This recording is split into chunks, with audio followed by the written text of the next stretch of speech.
My family invited me to a birthday party just to mock my manual labor job while praising my sister. So I revealed that I signed their paychecks and my sister's success was nothing but debt. I, 32 male, live in the suburbs outside Denver with my wife Emma and twin boys Connor and Tyler. Both 6 own a pretty successful landscaping and property management company now. But it wasn't always like this. 16 years ago, I was sleeping in my truck eating gas station sandwiches. Last Tuesday, I'm in my office reviewing proposals for a new corporate campus maintenance contract when my phone rings. Unknown number from my old area code. Almost sent it to voicemail, but something made me answer. "David, is that you?" I knew that voice instantly, even though I hadn't heard it in over a decade. My mother. "Yeah, it's me," I said, trying to keep my voice steady. "Oh, honey, I've been wanting to call for so long, but, well, you know how things ended between us. How things ended, lady. You ended things when you chose your golden child over your own son." She went on about how she got my number from my Uncle Pete, the only family member who ever gave a darn about me, and how she's been following my success from afar. Real convenient timing, though, because apparently Amanda, my older sister and the family princess, was having her 36th birthday party this weekend. "The whole family will be there, David. It would mean so much if you came. We could finally heal." I told her I'd think about it and hung up. Emma found me just staring at my phone looking like I'd seen a ghost. "That was your birth family?" she asked softly. I nodded. After 16 years of silence, suddenly, they want a reunion. Right when Amanda needs something, probably. Growing up in that house was like being the understudy in someone else's play. Amanda was 3 years older, and from day one, she was the star. Beauty pageants, dance competitions, expensive art classes, whatever Princess Amanda wanted, she got. Me, I was the afterthought. The kid who got dirty, worked with his hands, and wasn't sophisticated enough for their suburban social circle. Every dinner conversation revolved around Amanda's latest accomplishment. Amanda won first place in the regional dance competition. Amanda's art teacher says she has real talent. Amanda got accepted to that prestigious summer program. And me sitting there thinking, what about the garden I designed for our neighbor? What about organizing the community cleanup project? What about getting straight A's in environmental science and business math? But no manual labor wasn't respectable in their eyes. Dad worked in finance and Mom was some fancy real estate agent. They had this vision of both their kids becoming white-collar professionals. Amanda fit the mold perfectly. I was the disappointment who preferred soil samples to spreadsheets. The breaking point came when I was 16. I'd been working landscaping jobs after school and weekends, saving every penny for horticulture school. Had my eye on this program at the community college. Only $4,500 for the full certification. I'll never forget sitting them down at the kitchen table, showing them the brochure, explaining how I'd already saved $2,000 and just needed help with the rest. Dad barely looked up from his newspaper. "David, we're not funding some gardening hobby. Amanda needs money for her college applications and portfolio development." "What about my future?" I asked. Mom sighed like I was being unreasonable. "Sweetheart, Amanda has real potential. She could become an interior designer or go into marketing. You're good with plants, sure, but that's not a career path for someone from our family." Amanda just sat there smirking, knowing she was about to get another check while I got lectured about realistic expectations. That night, I packed everything I owned into my beat-up pickup truck. About $2,100 in cash, some clothes, and my grandfather's old gardening tools he'd left me. Nobody tried to stop me. Nobody asked where I was going. I left a note saying, "Gone to grow my own future since apparently I'm not worth investing in." Never looked back. First few months were brutal. Slept in my truck most nights, showered at truck stops, lived off dollar menu burgers and gas station coffee. But I was determined to prove them wrong. Found work with this gruff old landscaper who owned a small company. Guy took one look at me, probably saw how desperate I was, and said, "Kid, you look hungry. Can you tell the difference between annual and perennial plants?" Started as the lowest guy on the crew, hauling mulch, pulling weeds, doing all the grunt work nobody else wanted. But I watched everything, asked questions, stayed late to help finish projects. My boss noticed. After about 6 months, he started teaching me the real stuff. How to design irrigation systems, proper pruning techniques, soil analysis, plant identification. I soaked it up like a sponge. "Most guys your age just want the paycheck," he would say. "You actually give a darn about doing it right." Been working there about 2 years, when guess who shows up at one of our job sites? Amanda and her college friends, slumming it on some sociology project about working class culture or some nonsense like that.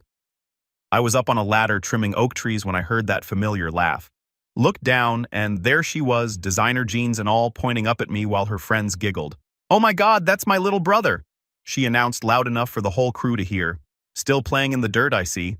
Her friends thought it was hilarious. "This is like so authentic," one of them said. "A real blue-collar worker." I wanted to climb down and tell them exactly what I thought, but my boss grabbed my arm. "Don't give them the satisfaction," he said quietly. "Keep working. Show them what real work looks like." That night, my phone rang. Dad, of course. "David, your sister said she saw you at some landscaping site today. Please tell me you're not planning to make a career out of gardening." "It's honest work," I said. "It's embarrassing," he shot back. "What are we supposed to tell people when they ask what our son does, that he's a common laborer? Tell them I'm building something with my life instead of waiting for handouts." He hung up on me. Story of my life. My boss was getting older and started talking about retirement. One day he pulled me aside after we finished a complete landscape renovation that came out absolutely perfect. "Dave, you've got something most guys never develop. Vision. You can see how all the pieces fit together. Not just the plants and design, but the business side too." He'd been watching me interact with clients, handle estimates, coordinate with suppliers. Said I had a natural ability to manage projects from start to finish. "I got an offer on the business," he continued. "Big corporate landscaping company wants to buy me out, but I'd rather sell to someone who will keep the quality standards meaning something." My heart stopped. "You talking about selling to me? I'm talking about selling to you for half what the corporation offered with owner financing? You pay me monthly for 5 years. After that, it's all yours." I barely slept that night. This was my shot. My chance to prove I could build something real. Signed the papers 2 weeks later. The company became Evergreen Property Services. I kept the same quality standards, but started putting my own stamp on things. Better communication with clients, detailed project timelines, quality guarantees that actually meant something. Business grew steadily. Word got around that we did beautiful work on time and on budget. Started getting referrals from previous clients, then referrals from those referrals. About 3 years after taking over, I landed my first big commercial contract, an office complex with full landscape design and ongoing maintenance worth $850,000 annually. Successfully managed the installation and kept their grounds looking perfect year-round. The property manager was so impressed, he offered me another contract, then another. Within 2 years, I had a crew of 12 full-time employees and was pulling in over $3 million annually. That's when I met Emma. She was the facilities coordinator for a medical building we maintained. Smart professional, but down to earth. Didn't care what kind of truck I drove or whether I wore suits to meetings. "You know what I like about you," she said one day as we reviewed maintenance schedules. "You actually listen when people talk. Most contractors just want to get in, get out, get paid." We got married 2 years later. Simple ceremony at a botanical garden I'd helped design for the city. My old boss walked me down the aisle since my own father couldn't be bothered to return my calls. By age 28, I'd expanded into full property management services. Not just landscaping, but facility maintenance, cleaning services, snow removal. Everything commercial properties needed to look professional and function properly. Started Rocky Mountain Property Group with 4 divisions, landscaping, maintenance, cleaning, and seasonal services. Had 45 full-time employees and was grossing $12 million a year. But the real breakthrough came when I landed a contract with the state government. They needed someone to oversee grounds maintenance for all government buildings in 3 counties. A $28 million contract with strict standards and zero tolerance for delays. I assembled the best team I'd ever worked with. Horticulturists, facilities, engineers, project managers, who shared my vision of getting things done right the first time. We exceeded every performance metric and came in under budget every quarter. The governor himself showed up for a site visit at the state capitol complex. David Martinez has shown what's possible when you combine environmental expertise with modern business practices. He said, "This is the kind of partnership that makes our state more beautiful and efficient." Local news covered it. Business journals wrote articles. Suddenly, I was the poster boy for hometown success stories. Emma found one of the articles framed. It hung it in our home office. "Remember when they said you'd never amount to anything?" she said with a smile. That same week, Emma told me she was pregnant. Twins.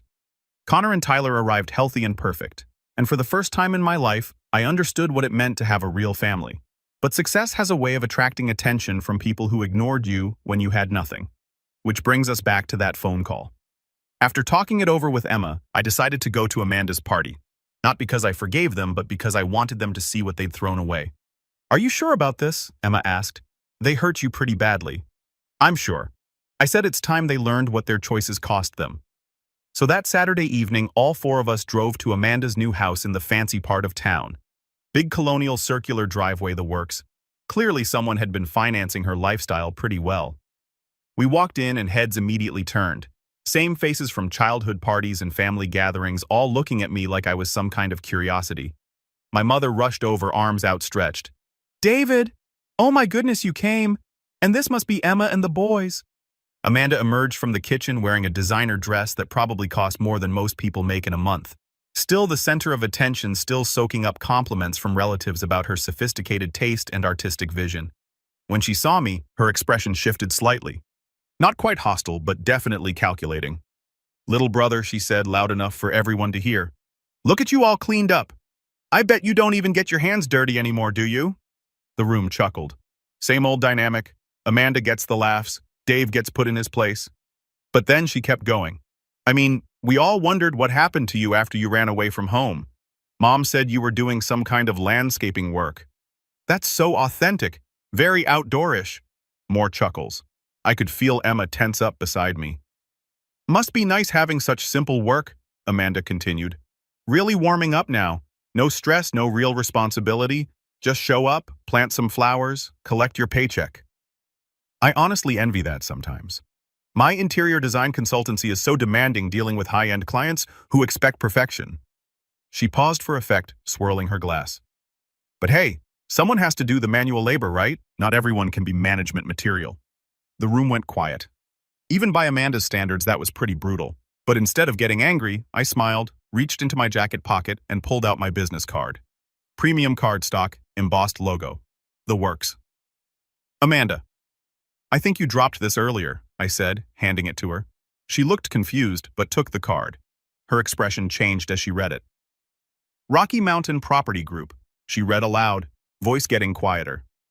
"David Martinez, President and CEO." My cousin Danny grabbed the card from her.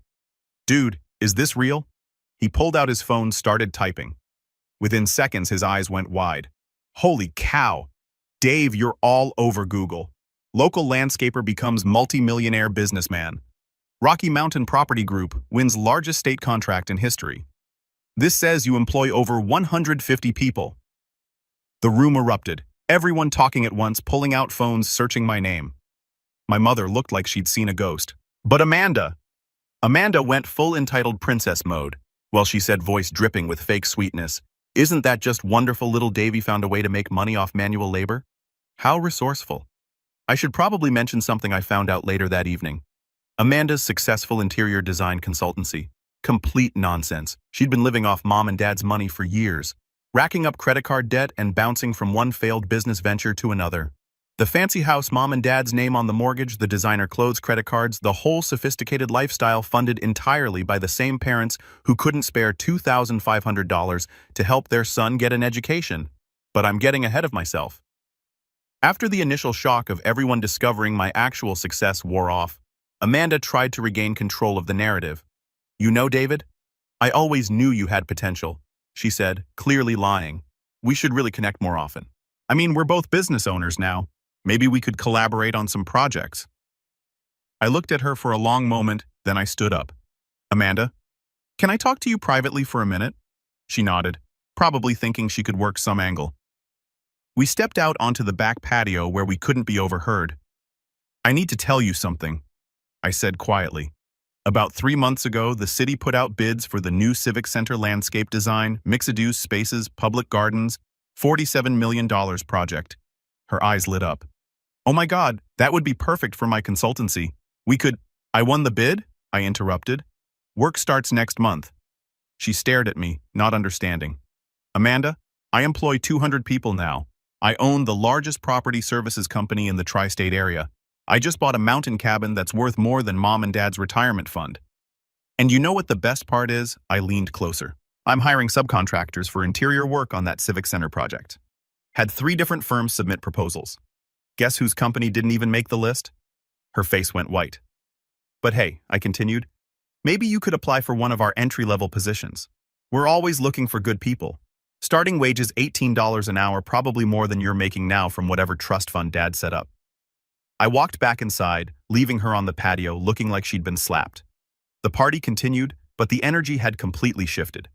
Instead of Amanda holding court, everyone wanted to talk to me about business, about opportunities, about whether I remembered them from when we were kids. Around 10 p.m., as we were getting ready to leave, my mother pulled me aside. "David, I owe you an apology. We were wrong about you. We should have supported your dreams instead of pushing our expectations. Too little, too late. But I appreciated the effort. We were hoping," she continued, "that maybe we could rebuild our relationship.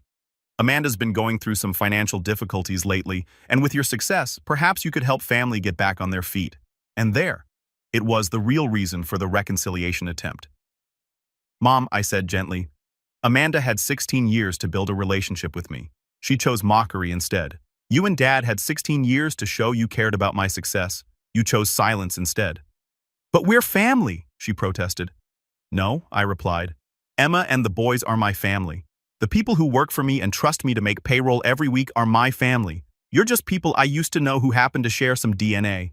We left that night with handshakes and polite goodbyes. But I knew it wasn't over. 3 weeks later, my phone started ringing constantly. Mom, Dad, Amanda, various aunts and uncles, all suddenly very interested in maintaining family connections. The calls got more desperate as word spread about just how successful I'd become. Local newspaper ran a feature story about Rocky Mountain Property Group. I got invited to speak at the Chamber of Commerce. The governor announced that our Civic Center project would serve as a model for sustainable urban development statewide. That's when Amanda showed up at my office. My assistant buzzed me. "Mr. Martinez, there's an Amanda Martinez here to see you. Says she's your sister." I told her to send Amanda up. She walked into my corner office looking around at the awards on the walls, the view of the mountains, the conference table where I held meetings with city planners and bank presidents. "Nice place," she said, trying to sound casual. "Very corporate. What do you want, Amanda?" She sat down across from my desk, crossed her legs, put on her most charming smile. "David, I've been thinking about what you said at the party about opportunities in your company. I realize I may have been dismissive of your work over the years. Dismissive, that's one way to put it. I'd like to make it up to you. I have extensive experience in design and client relations. I could be a real asset to your facilities division." I leaned back in my chair. "Tell me about this extensive experience." Her smile flickered. "Well, I've been running my own consultancy for 5 years now. Amanda, I had you investigated after the party. Professional curiosity." The smile disappeared completely. "Your consultancy consists of 3 clients. Total revenue last year of $31,000 and debts of over $180,000. You've been living off Mom and Dad's money while pretending to be a successful businesswoman." She opened her mouth to protest, but I held up a hand. "The house you're living in, I know about the mortgage. The car you drive, I know about the payments. The credit cards you've maxed out trying to maintain your lifestyle. I know about those, too." She stared at me, face flushed with embarrassment and anger. "What I want to know," I continued, "is why you think I'd hire someone who spent decades telling people I'd never amount to anything." "Because I'm family," she said quietly. "Family doesn't mock each other's dreams. Family doesn't call each other's work simple and authentic. Family sure doesn't laugh when their brother is breaking his back to build something meaningful." I stood up, walked to the window overlooking the parking lot where my crew was loading equipment for the day's jobs. "You want to know what family looks like, Amanda? It's my old boss teaching a kid with nothing how to read soil reports. It's my guys working overtime to meet a deadline because they know I'll do the same for them. It's Emma believing in me when I was just another landscaper with big dreams." I turned back to face her. "You're not family.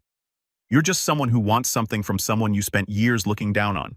Amanda tried tears next, tears, then anger, then bargaining. Offered to work for free to prove herself. Promised she'd changed, that she finally understood my worth. But here's the thing about respect. You can't demand it, and you can't fake your way into it. You earn it through your actions over time. And Amanda's actions for 3 decades had shown me exactly who she was. I had my assistant escort her out. 6 months later, Rocky Mountain Property Group was featured on the cover of Regional Business Magazine. From Soil to Success, How David Martinez Built a Property Management Empire. The article detailed our expansion into 4 states, our reputation for quality work and fair wages, and our commitment to environmental sustainability. It mentioned that I'd started with nothing but a pickup truck and a set of gardening tools. That same week, Amanda's house went into foreclosure. Mom called crying, begging me to help save the family home that Amanda had been living in. Apparently, the consultancy had finally folded completely and without any real income. She couldn't even make minimum payments on her debts. She's learned her lesson, David. Mom pleaded. She knows she was wrong about you. Can't you find it in your heart to help your sister? I'll help her the same way you helped me when I needed it, I replied.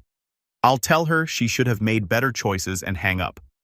A month later, Dad called more desperate than I'd ever heard him. Son, I know we haven't been good to you, but Amanda, she's talking about bankruptcy. She might have to move back in with us, and frankly, we can't afford to support her anymore. Sounds like a problem you should have considered before spending my college fund on her art classes. David, please. What do you want me to say? That we were wrong. We were wrong, that we should have supported you. We should have. Just tell me what it will take for you to help your family. I thought about it for a long moment. Dad, you want to know what it would take? It would take Amanda getting a real job, not some fantasy consultancy, not some get-rich scheme. A real job where she shows up every day, works hard, and earns what she makes. She's trying, but with her background is being a spoiled princess who never learned that the world doesn't owe her anything. Time. She figured it out. But if you could just loan her enough to get back on her feet. Nope. She made fun of people who show up and collect paychecks.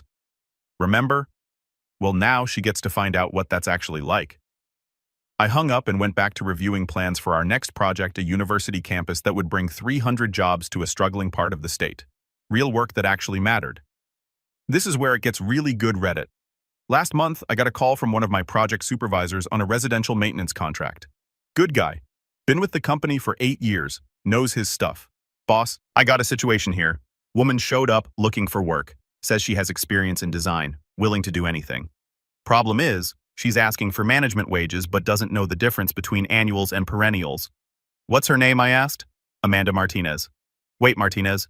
She related to you. I drove out to the job site that afternoon. Sure enough, there was Amanda in discount store work clothes that still looked too clean, talking to my supervisor like she was doing him a favor by applying. When she saw me, her face went through about 6 different expressions in 2 seconds. David, I didn't know this was your project. Your supervisor here was just explaining the opportunities for someone with my skill set. My supervisor looked confused. Boss, you two know each other? Amanda's my sister. Amanda, he tells me you're looking for work. She straightened up, trying to regain some dignity. I'm exploring opportunities in the property services industry, bringing my design expertise to a more hands-on environment. Show her around. Explain what we actually do here. For the next hour, I watched Amanda try to fake her way through basic landscaping terminology. She called pruning shears cutting things. She thought mulch was decorative dirt. She suggested we use prettier flowers for a drought-resistant native plant installation. My supervisor was trying not to laugh. The crew was openly staring. Finally, I called her over. Amanda, I'll make you a deal. I'll give you a job. Same offer I make everyone who wants to work in landscaping. Her eyes lit up. Really? What position? General laborer? $16 an hour? No benefits for the first 90 days? You'll plant flowers, spread mulch, and follow orders from whoever's supervising your crew. If you can stick it out for 6 months without complaining, we'll talk about training you for skilled positions. The look on her face was priceless. Like I'd asked her to eat dirt. $16 an hour. David, I have a college degree. I ran my own business. Into the ground, I reminded her. This is an honest job, Amanda. The kind you used to make fun of me for having. Take it or leave it. She looked around at the crew, all watching this drama unfold. These were people who'd worked their way up from nothing, earned every promotion through sweat and skill. They had no patience for entitled nonsense. I'll think about it, she said. No thinking required, yes or no. She stood there for a long moment, probably weighing her options. Pride versus desperation, fantasy versus reality. This is beneath me, she finally said. Then stay beneath where you belong, I replied. She left in her car, the one that was about to be repossessed, and I never saw her again on any of my job sites. The calls kept coming, though. Mom, dad, various relatives who suddenly remembered they had a successful family member. All wanting loans, investments, job recommendations, business partnerships. I turned them all down. See, here's what they never understood. Success isn't just about money. It's about respect. And respect can't be bought, borrowed, or inherited. It has to be earned through your actions, your character, your willingness to stand behind your word. For 30 years, my birth family showed me exactly what they thought I was worth. They chose Amanda's dreams over mine. They chose appearances over substance. They chose easy over right. Now they wanted me to forget all that because suddenly I was useful to them. But that's not how it works. 3 months ago, I got the call I'd been expecting. Amanda had filed for bankruptcy, lost the house, the car, everything, moved back in with mom and dad at age 36 with nothing but debt and delusions. Dad called sobbing. Actually sobbing. "David, please. She's our daughter. We can't just watch her destroy her life. You watched me struggle for 16 years and did nothing. Figure it out. But you succeeded. You didn't need our help. I succeeded because I didn't have your help. I learned to depend on myself, to work for what I wanted, to treat people with respect, regardless of their job title. Amanda never learned any of that because you enabled her nonsense for 3 decades. What if she does something desperate? I thought about that. Despite everything, I didn't want genuine harm to come to her. Tell you what, Dad, I'll make the same offer I made Amanda. She can apply for an entry-level position at one of my companies. Real work, real wages, real expectations. If she can prove she's willing to change, I'll consider helping her build something legitimate. She'll never accept that. Then, she'll never get my help. That was 6 weeks ago. Haven't heard from any of them since. Yesterday, everything came full circle in the most perfect way possible. I was meeting with the mayor about a new municipal park project when his assistant mentioned they'd received some inquiries from local design firms wanting subcontracting opportunities. Actually, she said there was one woman who seemed particularly desperate. Amanda Martinez said she was related to you somehow and implied that might help her chances. I laughed out loud. Even at rock bottom, Amanda was still trying to ride my coattails instead of building her own ladder. What did you tell her? That all subcontractors are evaluated solely on their qualifications and portfolio. She said she'd be back with proper documentation, but that was 2 weeks ago. When I got home, Emma was making dinner while the boys worked on homework at the kitchen table. Normal family chaos, the kind I never had growing up. "How was your day?" she asked. I told her about Amanda's latest scheme. Emma just shook her head. "I almost feel sorry for her," she said. "Almost." "Don't." She made her choices. That evening, I got a text from my Uncle Pete, the one family member who'd always been decent to me. "Dave, I know you're done with this family drama, but thought you should know. Amanda tried to get a job at a fast food place yesterday, walked out after 2 hours when they asked her to clean the grill. Your parents are beside themselves." I showed the text to Emma. We both started laughing. "From interior design consultancy to fast food in 1 year," she said. "That might be a record. But here's the thing that really got me. That same week, I got a LinkedIn message from my old boss. He was 73 now, fully retired, living in Arizona. "Dave saw the article about you in the magazine. Couldn't be more proud if you were my own son. You took everything I taught you and built something amazing. That's what legacy really looks like." That message meant more to me than any family reunion ever could because he saw potential in me when I had nothing. He invested his time and knowledge without expecting anything in return. He treated me with respect when respect was all I had to give. That's what real family does. So, Reddit, that's my story. The family that wrote me off as a failure now begs for handouts from the success they mocked. The sister who called my work simple now can't handle the simplest job on the planet.